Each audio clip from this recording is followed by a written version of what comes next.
ఆరాధన వర్తమానం కొరకు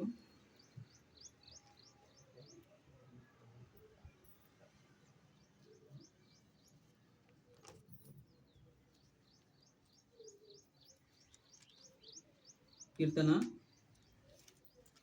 116వ అధ్యాయం 116వ కీర్తన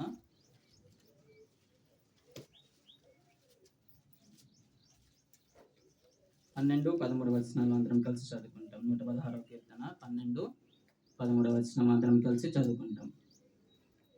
The Lord had been mindful of us. He will bless us. He will bless the house of Israel.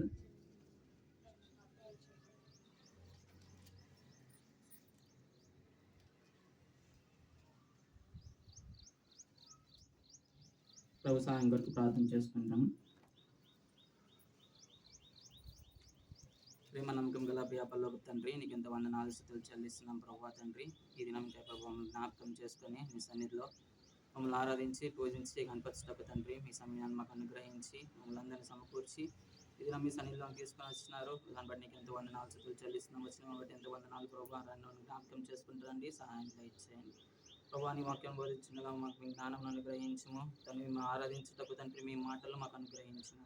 మీరే మాతో మాట్లాడుతూ రమ్మని మేము ఎండైన మా ఆశీర్వాదంలో దేవుని మాపై ఉంచండి. మాతో కూడా మాట్లాడము, నీ స్వరం వినిపించము తండ్రి. మేము హృదయం చేత నింపబడిన వారమై ఆరాధన చేయుటకు మాకు నేర్పిస్తూ రమ్మని మీరే మాకు తోడుగా ఉంటున్నాము. మా ప్రభు ప్రియ కుమారుడు యేసు సతి పరిశుద్ధ నామంలో అడిగి వేడుకొని బతిమలాడుకుంటున్నాం తండ్రి.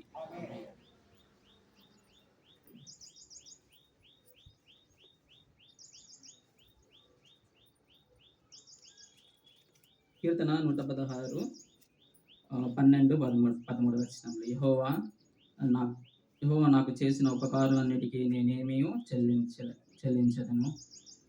రక్షణ పాత్రను చేతపట్టుకొని యెహోవా నామమున ప్రార్థన చేసేదను. కీర్తనలు 113-118 వరకు ఈజిప్షియన్ హెలెల్ అంటారు. అంటే ఐగుప్తులో నుంచి వాళ్ళు బయటపడిన వచ్చినప్పుడు వాళ్ళు కీర్తనలు పాడుతూ వచ్చినారు. మనం చూస్తాము నిర్గమాకాండము వాళ్ళు ఫరో దగ్గర నుంచి బయటకు వచ్చినప్పుడు ఈ ఎర్ర సముద్రం దాటుతూ వచ్చినప్పుడు ఇశ్రాయేలు ప్రజలు మోషే వాళ్ళందరూ కలిసి దేవునికి ఒక కీర్తనలు రాస్తూ వచ్చినారు. నిర్గమాకాండం 15వ అధ్యాయము 1వ వచనము. నిర్గమాకాండము 15వ అధ్యాయం 1వ వచనము.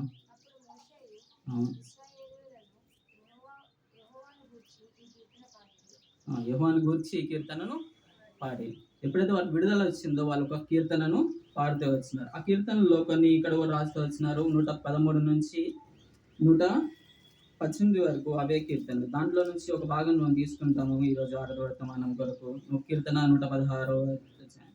ఇది ఒక వ్యక్తి గురించి ఎవరు రాశారో తెలియదు. ఆ కీర్తనాకారుడు ఎప్పుడు ఏ సమయంలో దీన్ని రాశారో తెలియదు. కానీ ఐగుప్తు నుంచి వాళ్ళు విడిపించినప్పుడు వాళ్ళు కలిగిన విడుదల గురించి వాళ్ళ కీర్తన రాస్తూ వచ్చినారు. కీర్తన రాస్తూ అంటున్నాడు, దేవా యెహోవా నాకు చేసిన ఉపకారములన్నిటికీ నేను ఇంకేమీ చెల్లించదను. ఏం చెల్లించగలము దేవునికి మనం ఆయన చేసిన మేలు ఉపకారములే. అయితే యాకోబుకి 12 మంది కుమారులు ఉండేవారు. ఆ 12 మంది కుమారుల్లో నుంచి వాళ్ళు ఏం చేస్తున్నారు, ఆ చిన్న కుమారుడు మీద అసూయ కలుసుకొని ఆయన మీద ద్వేషం పెంచుకొని ఆయన ఐగుప్తు దేశం నాకు అమ్మేస్తూ వచ్చినారు. ఐగుప్తుకు అమ్మేసినప్పుడు దేవుడు తన కార్యంను బట్టి తను అక్కడ ఫరోకి అధిపతిగా చేస్తూ వచ్చినారు. వాళ్ళ కొరకు ఈ మిగతా 11 మంది కొరకు అతన్ని సిద్ధపరుస్తూ వచ్చినారు. అయితే తర్వాత కరువు వచ్చినప్పుడు అందరినీ అందరినీ దేశం అంతటా కరువు వచ్చింది. అయితే ఐగుప్తులోనే ధాన్యం ఉంది. ఐగుప్తులో దేవుడు యోసేపును సిద్ధపరిచినాక తను యాకోబు కూడా తెలిసింది ఇట్లా తన కుమారుడు బతికే ఉన్నాడు అన్నప్పుడు దేవుడు యాకోబుతో మాట్లాడాడు. ఏమని, నువ్వు వెళ్ళి నీ కుమారుని దగ్గరికి వెళ్ళు, నీది దేవుని చిత్తమే అనుకొని మాట్లాడుతూ వచ్చిన. అప్పుడు వెళ్ళాడు. ఆ ఐగుప్తులోకి 70 మంది వెళ్ళారు. ఆ 70 మంది కలిసి 6 లక్షల మంది వరకు అయిపోతూ వచ్చినారు. దాదాపు 430 ఏళ్ళు వాళ్ళు ఐగుప్తులోనే ఉంటూ వచ్చారు. మనము ఒక వారం వెళ్ళిపోయే లోకంలోకి వస్తేనే లోకపు అలవాట్లు మనకి వచ్చేస్తాయి. అట్లాంటిది వాళ్ళు 430 సంవత్సరాలు ఐగుప్తులోనే ఉన్నారు. ఐగుప్తు అంటే పాపం లాంటిది. దాంట్లో వాళ్ళు ఏం చేస్తారు, వాళ్ళు ప్రతి దాన్ని ఆరాధించే వాళ్ళుగా ఉంటారు. దేవుడు అది ఒక రాయిని చూసుకొని రాయిని పూజిస్తారు. దాని తర్వాత ఎవరన్నా చనిపోయిన వాళ్ళు ఏం చేస్తారు, ఐగుప్తుకి ప్రసిద్ధి అంటే పిరమిడ్స్ చేసేవాళ్ళు. పిరమిడ్స్‌లో ఏంటివి చనిపోయిన వాళ్ళని బాగా శుభ్రం చేసి వాళ్ళలో మంచి సుగంధ ద్రవ్యాలు నింపి వాళ్ళ శరీరం కుళ్ళు పట్టకుండా అది భద్రంగా అది ఉంచి దాన్ని పూజించుకునేవాళ్ళు. ఏంటి మరణించిన వారిని పూజించేవాళ్ళు ఐగుప్తులు. దాని తర్వాత సూర్యుడిని పూజిస్తారు. అక్కడున్న నదులను కూడా పూజించేవారుగా ఉన్నారు. అటువంటి ఆచరణలో ఉన్నారు. ఇప్పుడు వారు ఇశ్రాయేల్ ప్రజలు కూడా ఎంత 430 సంవత్సరాలు ఉన్నారు దాంట్లోనే. అప్పుడు వాళ్ళు కూడా దాదాపు ఒక 4, 5 తరం లేకపోతే 10 తరాల వరకు అక్కడే ఉంటూ వచ్చినారు. అది ఉన్నప్పుడు దేవుడు వాళ్ళకి విడుదల ఇస్తానని చెప్పి మాట ఇస్తున్నారు. మనం చూస్తాము నిర్గమాకాండము ఎప్పుడైతే దేవుడు మోషేని ఇంకా అహరోన్ని పంపించి దేవుడు వాళ్ళ స్వరంను విన్నాడు అని మాట చెప్తారు. 2వ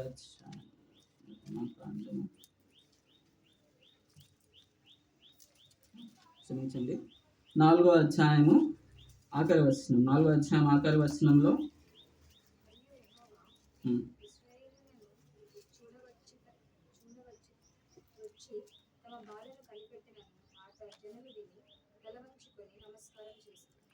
యెహోవా వాళ్ళ బాధను చూడవచ్చునంటే యెహోవా వాళ్ళ బాధను చూసినాడని చెప్పి ఆ మాట వినే వాళ్ళు ఇంకా రక్షించలేదు. వాళ్ళు ఇంకా ఐగుప్తులో నుంచి బయటికి కూడా తీసుకొని రాలేదు. వాళ్ళ మాట విన్నప్పుడు దాన్ని బట్టి వాళ్ళు ఆరాధిస్తూ వచ్చారు. మనం కూడా ఆరాధన కొరకు వచ్చినాము. ఆరాధనకు వచ్చినప్పుడు దేవుడు మనకు చేసిన మేలు అన్నిటినీ జ్ఞాపకం చేసుకొని దాన్ని బట్టి మనము దేవుని ఆరాధించే వాళ్ళుగా ఉంటున్నాం. అయితే దేవుడు మనకి ఏమేమి చేస్తున్నాడు మన జీవితంలో, ఎన్ని మేలు ఎన్ని ఉపకారాలు చేస్తున్నాడో అవన్నిటిని జ్ఞాపకం చేసుకొని మనం దేవుణ్ణి ఆరాధించే వారంగా ఉండాలి. అయితే మనకి దేవుడు ఎన్నో మేలు చేస్తున్నాడు. పుట్టినప్పటి నుంచి ఇప్పటి వరకు ప్రతి దినము ప్రతి క్షణము మనల్ని కాచి కాపాడకపోతే దినం మనం ఇక్కడ ఉన్న వాళ్ళము కాదు. అయితే ఎన్నో మేలు చేస్తున్నాం కానీ అన్ని మేలుకి తగిన ఆ స్థితిలో ఆరాధనలు మనం దేవునికి చెల్లించటం లేదు. ఎందుకు? దేవుడు మనకి ఎంత ఒక సముద్రం అంత మేలు చేస్తే ఒక చుక్క అంతా కూడా దేవుని మనము ఆరాధించిన వారంగా ఉంటున్నాం. అదే కీర్తనాకారుడు ఇవన్నిటిని జ్ఞాపకం చేసుకుంటున్నాడు. ఆ 430 సంవత్సరాల్లో ఉన్నప్పుడు 30 సంవత్సరాలు బాగానే ఉన్నాడు. 400 సంవత్సరాలు వాళ్ళు బానిసత్వంలో ఉండొచ్చు. ఎంత ఇలుప సంఖ్యల మధ్యలో ఉంటూ వచ్చినారు. వాళ్ళ ఐగుప్తుల చేత బాధించబడుతూ వచ్చినారు. ఇవన్నిటిని జ్ఞాపకం చేసుకొని అంటున్నాడు, దేవా నువ్వు నాకు ఇచ్చిన దానికి నేను నీకేమి చెల్లించగలను, ఏమి చెల్లించినా నేను నీకు తక్కువే అంటున్నాను. అలాగే మనం చూస్తాము మొదటి వచనము 116వ కీర్తన.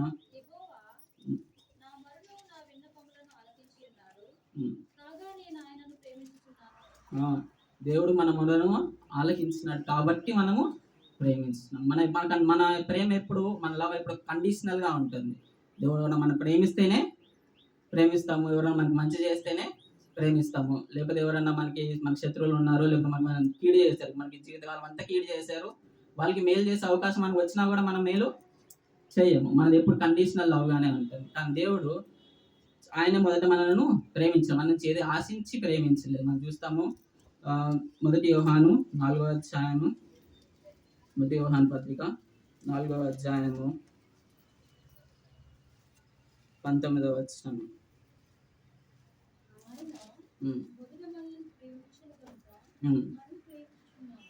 ఆయన మొదట మనల్ని ప్రేమించను కనుక మనము ప్రేమించున్నాం. బికాస్ అంటే ఆయన మనం ప్రేమించాడు కనుకనే మనం ప్రేమిస్తున్నాం. మనం ఏదో ముందు వెళ్ళి మన దేవుడిని ప్రేమించలేదు. ఆయన మనకి ఏదో మన మాట వింటున్నాడు మన దగ్గర.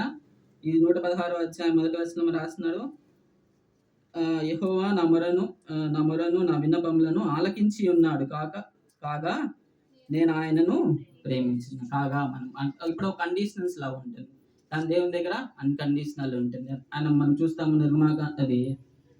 ఇర్మియా గ్రంథము 33వ అధ్యాయం 3వ వచనంలో చెప్తారు, ఆయన మనను శాశ్వతమైన ప్రేమతో ప్రేమించుచున్నాడు, అందుకే మనం విడవక మన ఇలా కృప చూపిస్తూ ఉన్నాడు. శాశ్వతమైన ప్రేమ అది కండిషన్స్ తో వచ్చే ప్రేమ కాదు, ఎలాంటి షరతులు లేని ప్రేమ. అటువంటి షరతులు లేని ప్రేమతో ఆయన మనను ప్రేమించినాడు. ఆ ప్రేమను జ్ఞాపకం చేసుకుంటున్నాడు కీర్తనాకారుడు.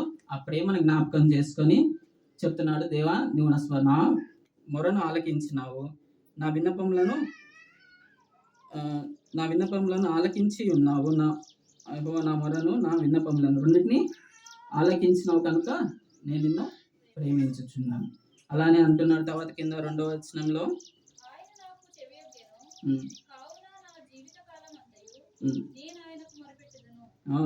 ఆయన నాకు చెవియొగ్గెను. కాబట్టి ఆయన మనకి చెవియొగ్గాడు కాబట్టి మనం జీవితకాలం అంతా ఆయనకి మొరపెట్టాం. మనం చూస్తాము ఇదే 115వ కీర్తనలో 115 కీర్తన 2వ వచనం నుంచి చూస్తాము.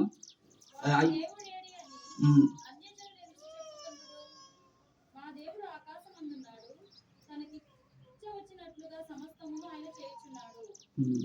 వారి విగ్రహములను వారి విగ్రహములు వెండి బంగారువి. హ్మ్. అవి మనుషుల చేతి పనులు. హ్మ్. వాటికి నోరుండియు పలుకవు, కన్నులుండియు చూడవు, చెవులుండియు వినవు, ముక్కులుండియు వాసన చూడవు, చేతులుండియు కుట్టుకొనవు, పాదములుండియు నడువవు, హ్మ్. గొంతుకతో మాట్లాడవు. ఆ! ఇవి ఆ విగ్రహాలు ఐగుప్తులో ఉన్న విగ్రహాలు ఎటువంటివి?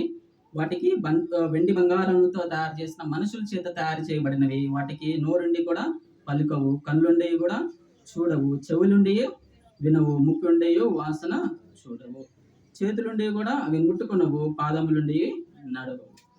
ఇవన్నీ గొంతులుండి కూడా మాట్లాడలేవు, మాట్లాడనివి. అయితే మన దేవుడు మాట్లాడే దేవుడు. ఆయన ఈ కీర్తనకారుడు తన శ్రమల్లో ఏ బాధలో ఉన్నాడో, ఏ కష్టంలో ఉన్నాడో, ఆ శ్రమలో ఉండి మొరపెట్టినప్పుడు దేవుడు ఆయన మొరను ఆలకించినాడు. దేవుడు ఆయన మొరకు చెవియొగ్గినాడు. మనం చూస్తాము నాకు మొరపెట్టుము నేను నీకు ఉత్తరం ఇచ్చేదను అంటాడు. తర్వాత కీర్తన 40 అధ్యాయం 1వ వచనంలో అంటాడు. కీర్తన 40 అధ్యాయం యెహోవా కొరకు ఆ, నేను సహనముతో కనిపెట్టుకొంటిని. ఉమ్. ఆయన నాకు చెవియొగ్గి నా మొర ఆలకించెను. ఆయన నాకు చెవియొగ్గి నా మొర ఆలకించాడు. ఎలా ఉన్నాడంటే సహనంతో ఆయన దగ్గర కనిపెట్టు కనిపెట్టి ఉన్నాడు. సహనంతో ఆయన దగ్గర కనిపెట్టినప్పుడు ఆయన చెవియొగ్గి ఆయన స్వరం నుండి వచ్చినాడు. దాని తర్వాత మనం చూస్తాము ఈ ఉమ్, 116 కీర్తనలోనే కీర్తనకారుడు యొక్క అనుభవం. కొన్నిసార్లు కొన్ని కీర్తనలు చదివినప్పుడు అవి మనని అది మన జీవితం లాగే ఉంది అని అనిపిస్తుంది. అలా ఈ కీర్తన కూడా ఈయనకి ఎన్నో శ్రమలు కలిగినాయి అంట. ఆయన మొదటి 2 కీర్తన వచనంలో మొదటి 1 నుంచి 9వ వచనం వరకు 8వ వచనం వరకు ఆయన చెప్తాడు ఆయన శ్రమలన్నిటి ఏమేమి శ్రమలు అతనికి కలిగినాయో, ఏ బాధలు ఆయన కలిగినాయో, ఏం కష్టాలు ఆయన కలిగినాయో అన్నిటినీ జ్ఞాపకం చేసుకుంటా ఉంటాడు. అయితే మనకు కూడా మనకు కలిగిన బాధలు శ్రమలన్నింటినీ మనం ఒక రాసుకుంటే మనం కూడా ఒక కీర్తన రాసుకోవచ్చు. మన దగ్గర కూడా కీర్తన గ్రంథం సియోను గీతములు దాంట్లో దాదాపు 800 పాటలు ఉంటాయి. అవన్నీ వాళ్ళ జీవితాల్లో నుంచి వాళ్ళు కలిగిన అనుభవాల నుంచి రాస్తూ వచ్చిన పాటలు. ఆ పాటల్లో కొన్ని పాటలు మనం పాడినప్పుడు మనకి ఇది నా గురించే రాశారు, నా గురించే ఇది రాశారన్న ఒక భావన కలుగుతుంది. కొన్నిసార్లు ఈ పాడినప్పుడు కూడా మనకు కన్నీళ్ళు వస్తాయి ఆ వాక్యం మనల్ని తాకినప్పుడు. అదే ఈ కీర్తనకారుడు కూడా తన జీవితాన్ని అన్నింటినీ జ్ఞాపకం చేసుకుంటున్నాడు. తనని ఎలాగైతే ఆ గుర్తు నుంచి విడిపించినారో, తన బాధల నుంచి ఎలాగైతే విడిపిస్తూ వచ్చినారు అని. తర్వాత ఆయన గురించి రాస్తారు. 3వ వచనంలో రాస్తారు, మరణ బంధకముల నుంచి నన్ను చుట్టుకొని ఉండెను, పాతాళము వేదనలు నన్ను పట్టుకొని ఉండెను, శ్రమయు దుఃఖము నాకు కలిగాను. ఆయనకి మరణం వచ్చిందంట, ఆయనకి భయం వచ్చింది. ఆ భయం అన్నిటి నుంచి విడిపించిన వాడు దేవుడే. ఆ భయంలో ఆయన జ్ఞాపకం చేసుకున్నవాడు దేవుడు. అప్పుడు యెహోవా దయచేసి నా మొరను నా ప్రాణమును విడిపింపుమని యెహోవా నామమును బట్టి నేను మొరపెట్టి తిని నా ప్రాణమును విడిపించి అని చెప్పి ప్రార్థన చేస్తున్నాడు. అప్పుడు ఆయన దేవుడు ఆయన జ్ఞాపకం చేసుకుంటూ వచ్చినాడు. 116 కీర్తనలో నుంచి ఈ వాక్యం చూసినప్పుడు మన దేవుని మన పట్ల చేసినవన్నీ జ్ఞాపకం చేసుకోవచ్చు. అలానే మనం కొన్నిసార్లు చూస్తాము, ఇది సేమ్ టైప్ ఆఫ్ సాంగ్స్ కీర్తనలు కూడా ఉంటున్నాయి. యోనా కూడా అదే కీర్తనలు రాస్తాడు. చేప కడుపులో నుంచి యోనా గ్రంథము 2వ అధ్యాయము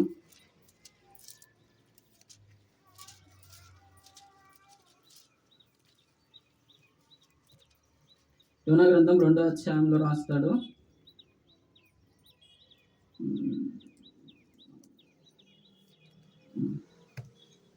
2వ అధ్యాయం మొదటి 2 వచనంలో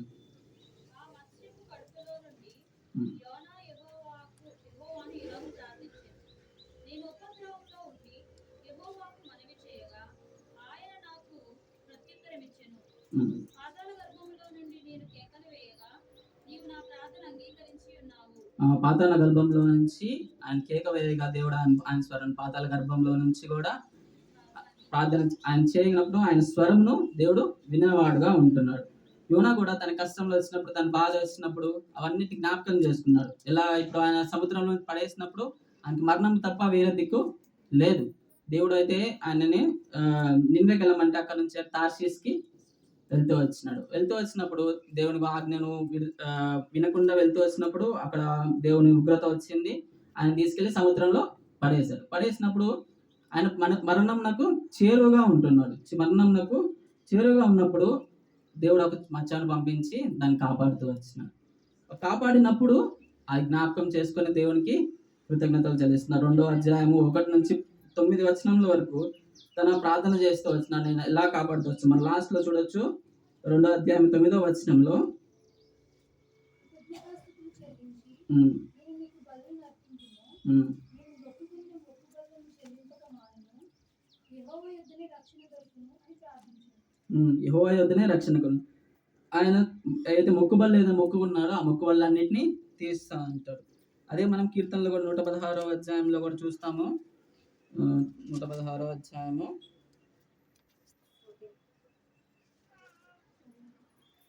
ఐ విల్ పే మై యెహోవా 14 యెహోవాకు నా మొక్కుబడులు చెల్లించెదను.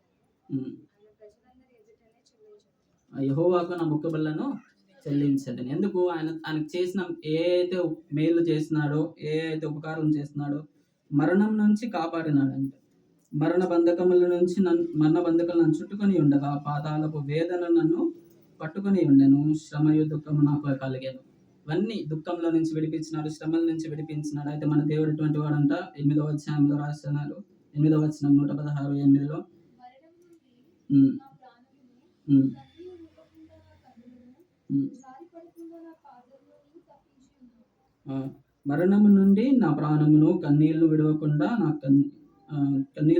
నా కన్నులను, జారి పడకుండా నా పాదములను నీవు తప్పించి ఉన్నావు. వీటి నుంచి దేవుడు వాటిని విడిపిస్తూ వచ్చినారు. మరణం నుంచి మనం విడిపించేవారు ఎవరు లేరు. అయితే పాపము మనకి ఆదాము అవ్వలు చేసిన పాపం ద్వారా లోకంలోనికి పాపం వచ్చింది. అయితే ఆ వచ్చిన పాపాన్ని మనము అది అక్కడితోనే ఆగిపోలేదు. అక్కడి నుంచి అది కొనసాగించుకుంటూ వచ్చాము. ఆ పాపంని మనం కూడా చేస్తున్నాము, మన పిల్లలు చేస్తారు. దాని తర్వాత వచ్చే వాళ్ళందరూ కూడా పాపాన్ని కొనసాగిస్తూనే ఉంటారు. అయితే ఆ పాపాన్ని కొనసాగిస్తూ ఉన్నప్పుడు ఆ పాపం పెరుగుతూ వచ్చింది. ఆ పాపమునకు మనకి ప్రాయశ్చిత్తం దొరకాలి. పాపం లేకపోతే మనము నరకమునకు, పాతాళమునకు దిగిపోవాల్సిన వారం. అదే దిగిపోవాల్సిన వారమైన మనల్ని దేవుడు జ్ఞాపకం చేసుకున్నాడు. ఆయన ప్రేమించినాడు మనల్ని. దేవుడిలో మనం చూస్తాము. యోహాను సువార్త 3వ అధ్యాయం 16వ వచనం దేవుడు లోకమును ఎంతో ప్రేమించి తన సొంత కుమారుని మన కొరకు అనుగ్రహించినాడు. అనుగ్రహించడం ద్వారా అనుగ్రహించడమే సరిపోలేదు. ఆ కుమారుడు కూడా మన కొరకు రక్తమును కార్చి ప్రాణమును చిందించినారు. ఆ కార్చిన రక్తం ద్వారా విమోచన కలిగింది. ఈ ఐగుప్తు ప్రజలకు కూడా దేవుడు 9 కార్యాలు చేస్తూ వచ్చినాడు. ఆ ఎర్ర సముద్రంను, నైలు సముద్రంను రక్తముగా మారుస్తూ వచ్చాడు. ఇటువంటి నైల్ని రక్తముగా మారుస్తూ వచ్చినాడు. చీకటిని తీసుకొని వచ్చినాడు. అక్కడ వాళ్ళ పశువులందరినీ చంపుతూ వచ్చినాడు. ఆ మిడతలు వచ్చినాయి, కప్పలు వచ్చినాయి. ఇవన్నీ వచ్చినా కానీ వాళ్ళకి రక్షణ కలగలేదు. కానీ లాస్ట్లో ఒకటేంటిది, పస్కా బలి పశువు వచ్చింది. చూద్దాము. నిర్గమాకాండము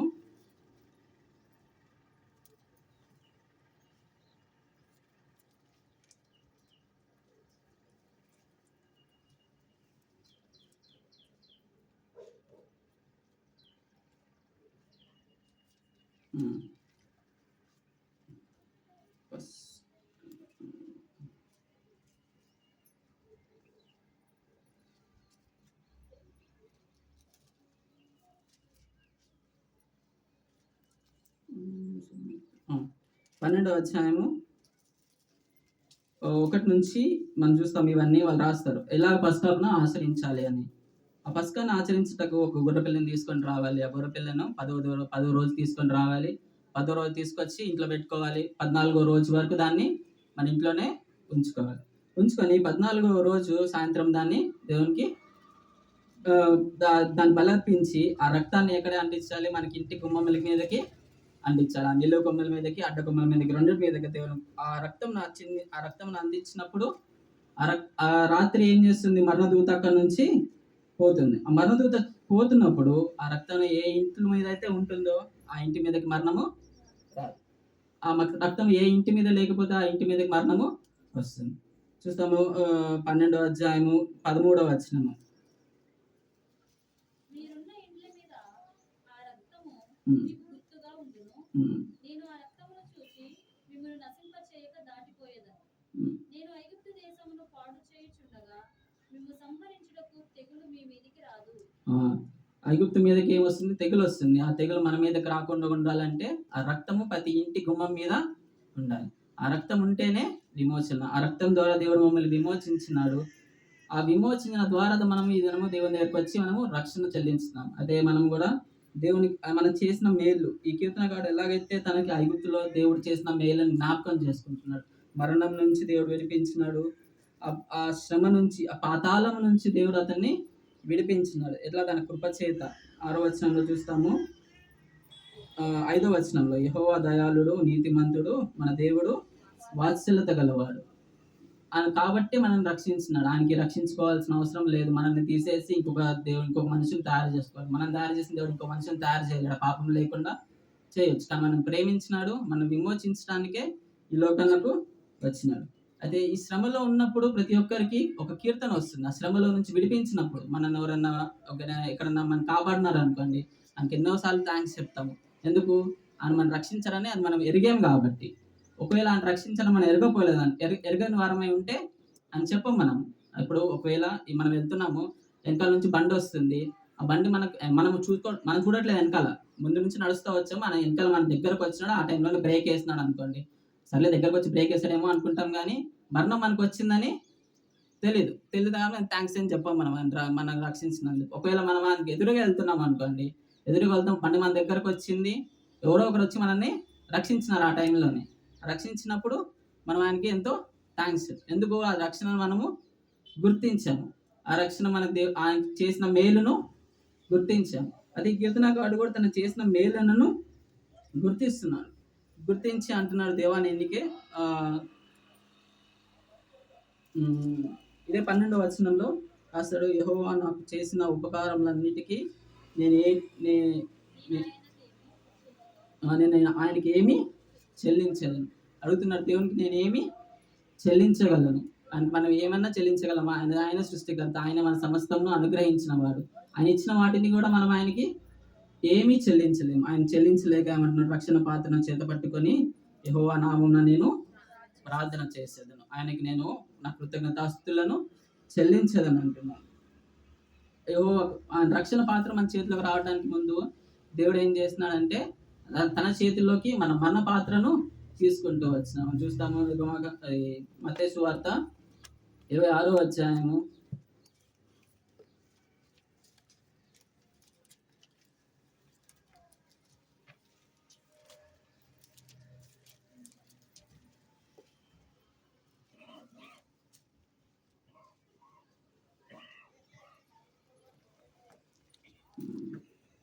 26వ అధ్యాయం 42 నుంచి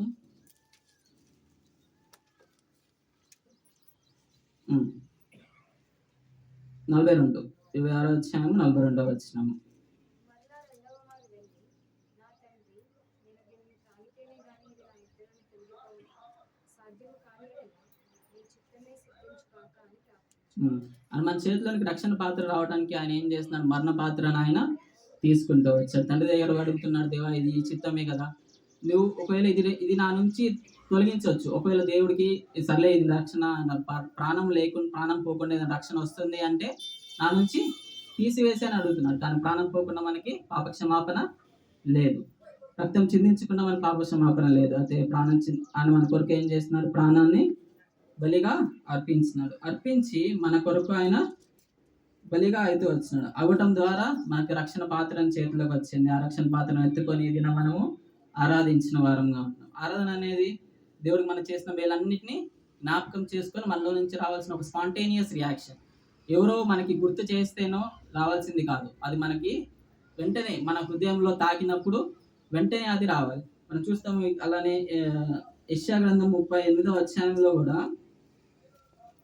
ప్రతి ఒక్క యెషయా గ్రంథము 38వ అధ్యాయంలో మనం హిజ్కియా రాజుకి దేవుడు యెషయా ప్రవక్త వచ్చి చెప్తాడు, నువ్వు కొన్ని దినంలో చనిపోతావు. నీ ఇల్లుని సరి చేసుకో అన్నప్పుడు ఎజ్కేల్ ఏం చేస్తున్నాడు?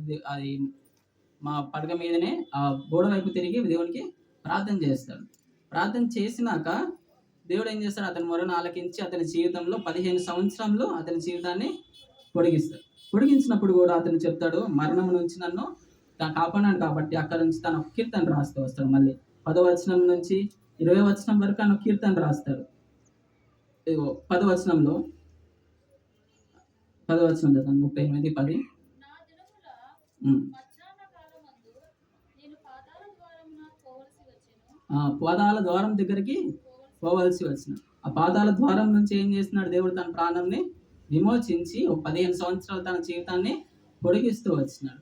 ఆ పొడిగించినందుకు తను ఒక కీర్తన రాస్తూ వచ్చాడు. దావీదు కూడా తను చేసిన పాపం బట్టి ఎన్నోసార్లు దేవుడు క్షమాపణ ఇచ్చినప్పుడు దాని గురించి కూడా కీర్తన రాసి వచ్చాడు. చాలా ఫేమస్ కీర్తన 51వ కీర్తన. ఆ కీర్తన కూడా బత్షెబతో పాపం చేసినప్పుడు నాతాను ప్రవక్త వచ్చి చెప్తాడు. ఆ చెప్పినాక దేవుడు తన పాపంలో జ్ఞాపకం చేసుకున్నప్పుడు ఆ కీర్తనను రాస్తూ వస్తాడు. అలానే మనం కూడా మనకి దేవుడు ఏ ఏ ఎక్కడి నుంచి అయితే ఏ పాపం నుంచి అయితే మనల్ని క్షమించినాడు, మనల్ని విమోచించినాడు, మనకి ఏ మేలు చేసినాడో అవన్నీ జ్ఞాపకం చేసుకున్నప్పుడు మనకు కూడా ఒక కీర్తన వస్తుంది. ఆ కీర్తన మనకి ఆరాధన. ఆ ఆరాధనను మనకు దేవునికి అర్పించుకోవాలి. అవన్నీ కీర్తనకారుడు ఎలాగైతే దేవుడికి ఏ మేలు చేసినాడో అవన్నీ జ్ఞాపకం చేసుకున్నాడు.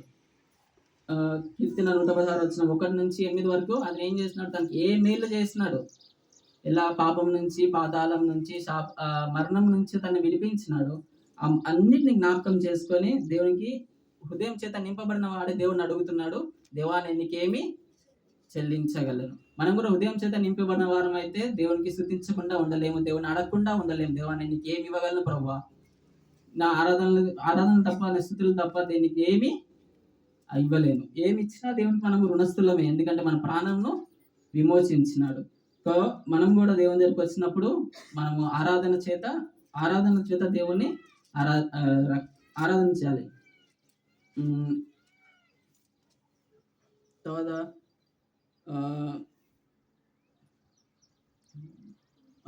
17వ వచనంలో కూడా నేను నీకు మళ్ళీ అంటాడు. 17వ వచనంలో 116, 17లో నేను నీకు కృతజ్ఞతాస్తుతులు అర్పణను అర్పించదను, యెహోవా నామమున ప్రార్థన చేసేదను. అదే వచనం మళ్ళీ 12లో 14లో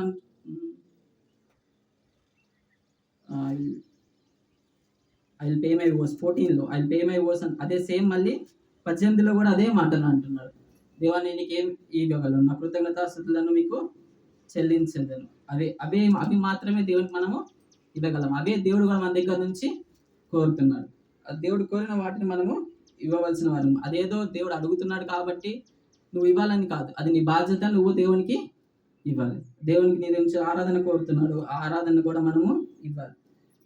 ఈ కీర్తనకారుడు ఏవైతే దేవుని చేత రక్షించబడినప్పుడు ఎన్ని శ్రమల్లో నుంచి పోతూ వచ్చినాడో, ఎన్ని అవమానాలు, ఎన్ని నిందల నుంచి పోతూ వచ్చినాడు, మరణం నుండి వినిపిస్తూ వచ్చినాడు. ఆ మరణం నుంచి ఆయన జీవంలోనికి దాటిస్తూ వచ్చినాడు. ఆయన కన్నీరుని విడిచినప్పుడు దేవుడు అతన్ని జ్ఞాపకం చేస్తున్నాడు. అతని కన్నీరుని, అతని దుఃఖంని దేవుడు నాట్యముగా మార్చేవాడుగా ఉంటున్నాడు. అలానే మనం చూస్తాం, నా పాదములను నీవు జారిపడనీయకుండా తప్పించినావు. జారిపడకుండా మనం ఏం చేస్తున్నాడు? మన పాదములను బండ మీద నిలిపిన వాడుగా ఉంటున్నాడు. అయితే ఇవన్నిటిని మనం జ్ఞాపకం చేసుకొని మన జీవితంలో కూడా దేవుడు ఏం చేస్తున్నాడో, ఈ కీర్తనకారుడు జీవితంలో ఏం చేస్తున్నాడో దాన్ని జ్ఞాపకం చేసుకొని వాళ్ళు ఆరాధించినారు. అదే మనం కూడా ఏదైనా వచ్చినప్పుడు మన జీవితంలో ఏం చేస్తున్నాడో, దేవుడు మనకి ఎలా రక్షణ అనుగ్రహించినాడు. ఒకవేళ రక్షణ అనుగ్రహించకపోతే ఈ దినం నేను ఇక్కడ ఆరాధించడానికి యోగ్యం కాదు. అదే దేవుడు మనకు రక్షణ అనుగ్రహించాడు కాబట్టే నేను ఆ యోగ్యతను తీసుకొని ఆరాధిస్తున్నాను. ఆ రక్షణ ఇచ్చిన దాన్ని బట్టి ఎలా రక్షణ ఇచ్చినాడో, తర్వాత ఏవేవైతే మేలు మన జీవితంలో చేస్తున్నారు, ఎన్నిసార్లు మరణం నుంచి, అపాయం నుంచి మనల్ని కాపాడుతూ వస్తున్నారు, అవన్నిటిని జ్ఞాపకం చేసుకొని వాటిని ఆధారం చేసుకొని మన దేవునికి ఆరాధిస్తాం.